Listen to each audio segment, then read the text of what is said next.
Magandang araw mga kaibigang oso, naririto na naman ang inyong mathematics teacher upang magbigay sa inyo ng kaalaman patungkol sa misconceptions in mathematics, and we are now part 2. Pero bago ang lahat, kung hindi ka pa nakapag-subscribe sa aking YouTube channel, please click subscribe, click the notification bell, and click all para lagi kang updated sa next video upload ko.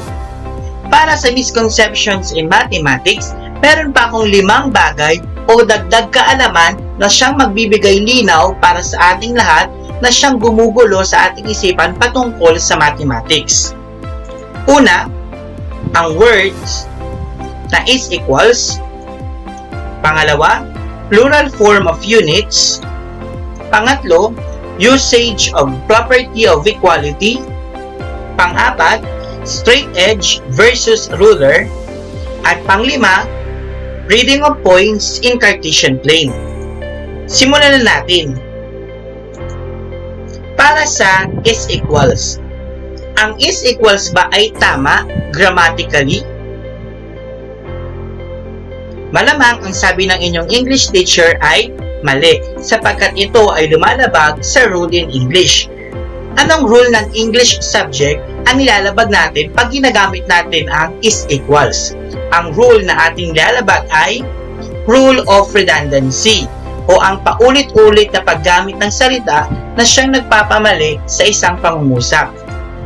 Halimbawa, marami sa atin binabanggit ang equation na to sa pamamalaang 2x plus 1 is equals to 0 o di kaya 2x plus 1 is equal 0.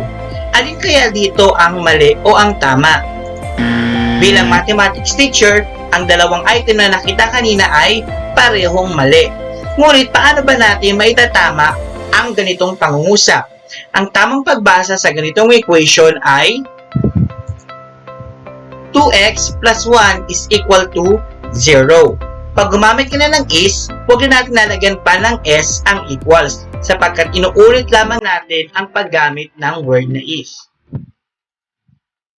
O di kaya, pwede namang 2x plus 1 equals to 0. So, mamimili ka lang kung ang is ay nasa unahan o lalagyan mo ng s sa ulihan. Pero, huwag natin pagsasamahin ang is at s sa dulo ng equal. Para sa pangalawang misconceptions in mathematics, plural form of units. Alin sa dalawang to ang tama? 175 inch or 175 inches? Ang tamang sagot, pareho sila. Sapagkat ito lamang ay gumagamit sa rule ng English na separation of words. To be specific, ito ay tumutukoy sa separation of numbers or separation of measurements. Halimbawa, Mark is 175 inch tall. Ito ay walang es sapagkat ito ay pinagsasama ng dash. Kaya ang tama ay Mark is 175 inch tall. Kung gagamitin naman natin ang inches, dapat ang pagsulat natin ay Mark is 175 inches tall. Marami sa atin ang nalilito, ngunit after nating malaman sa video ito, ang 175 inch ay tama din. Para naman sa pangatlong misconceptions in mathematics, usage of property of equality. Alin dito ang tama? Ang parehong salita na nasa ating screen ay mali. Sapagkat wala naman tayong property of equality na ang tawag ay transpose o di kaya ay cross-multiply. Noon, ginagamit ang transpose para mapaiksi ang tinatawag na APE na ang ibig sabihin ay addition property of equality. Pero sa ngayon, hindi pa accepted sa mathematics ang process na transpose. Ano naman ang cross-multiply? Ang cross-multiply naman ay ang paraan na ginagamit natin to shortcut MPE or multiplication property of equality. Uulitin ko, wala pang process sa mathematics na tatawagin nating cross-multiply, kundi ito ay MPE. Ngayon, tayo ay magbalik tanaw tungkol sa properties of equality. Simulan natin kay reflexive property of equality. In symbol, ito ay A equals to A. In real life, kaya siya tinawag na reflexive property of equality dahil para tayong humaharap sa salamin. Kung ano ang nakaharap sa salamin, ay siya mag-reflect dito. Kaya ang tawag dito ay reflexive property of equality or reflexivity. Ano naman ang symmetric property of equality? In symbol, if A equals B, then B is equal to A. Para sa ating katawan, meron tayong tinatawag na line of symmetry. Ang line of symmetry natin ay hindi pahiga, kundi ito ay patayo, na kung saan ito ang hahati sa ating katawan sa kaliwa at sa kanang parte na may parehong bilang. Halimbawa, sa kanan ay meron tayong isang mata, sa kaliwa ay meron din. Sa ilong naman, meron tayong isang butas sa kaliwa, meron din tayong isang butas sa kanan. Para naman sa ating kamay, meron tayong 5 daliri sa kaliwa, meron din tayong 5 daliri sa kanan. Ayun ang tumutukoy sa symmetric property of equality. Ano naman ang transitive property of equality? If A equals B and B equals A, then A is equal to C. Para ito maihalin tulad natin sa isang pamilya. Si Rizzy ay kapatid ni Trey Trey. Si Trey Trey ay kapatid ni Rain Rain. Therefore, si Rizzy ay kapatid din ni Rain Rain. Ano ang pinagkaiba ng reflexive kay symmetric kay transitive? Kung ating mapapansin, ang reflexive ay tumutukoy lamang sa isang bagay. Ang symmetric ay tumutukoy naman sa dalawang bagay such as A and B. Ang transitive naman ay tumutukoy sa 3 bagay such as A, B, at C. Ano naman ang addition property of equality? Ito yung tinawag natin kanina na transpose, na kung saan ang transpose ulit ay hindi pa acceptable sa mathematics. Ang addition property of equality ay ang pag-a-add ng parehong bagay sa kaliwa at kanan ng ating equation. Ano naman ang subtraction? Ang subtraction naman ay ang pagbabawas ng parehong bagay sa kanan at kaliwang bahagi ng ating equation. Ngunit, sa addition and subtraction, ang palagi natin ginagamit ay APE. Dahil ang APE ay halos kaparehas na ng SPE. Ano naman ang multiplication property of equality? Ang multiplication property of equality ay ang pagmumultiply ng parehong bagay sa kanan at kaliwang bahagi ng ating equation. Ito yung tinawag natin kanina na cross multiplication, na kung saan ang cross multiplication ay hindi pa acceptable sa field ng mathematics. Ano naman ang division property of equality?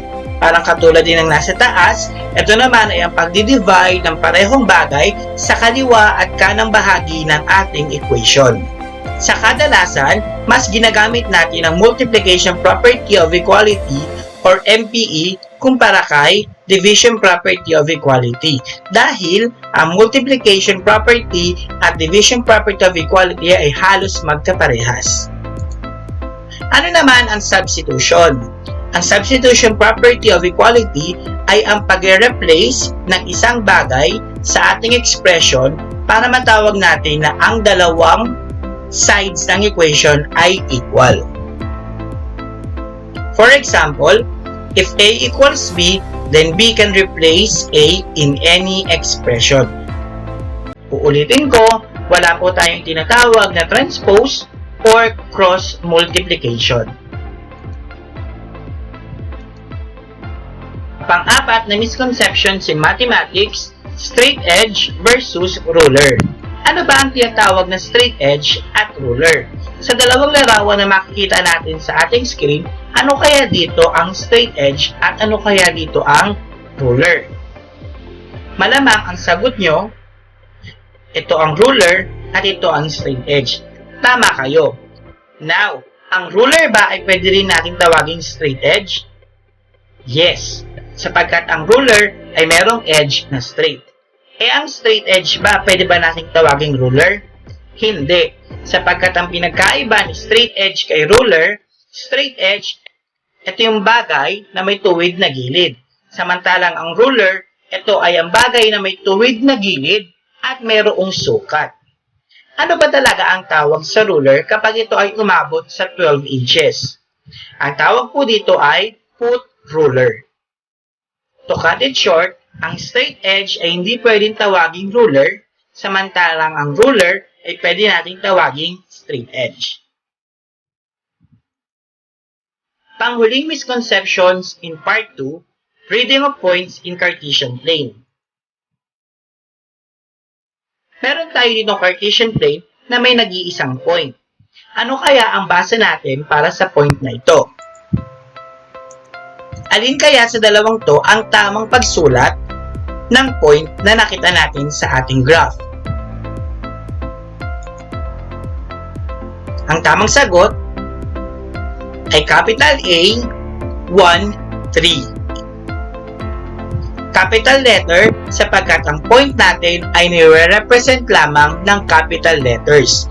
Marami sa atin ang gumagamit sa point in small letters, wherein ito ay mali sapagkat ayon sa geometry, naming a point should use capital letters. Paano naman natin babasahin ang point na ito? Ang tamang sagot ay 1, 3. Hindi dapat natin sinasamahan ng n yung 1 at 3 sapagkat ito lamang ay nag-represent sa isang point, isang ordered pair.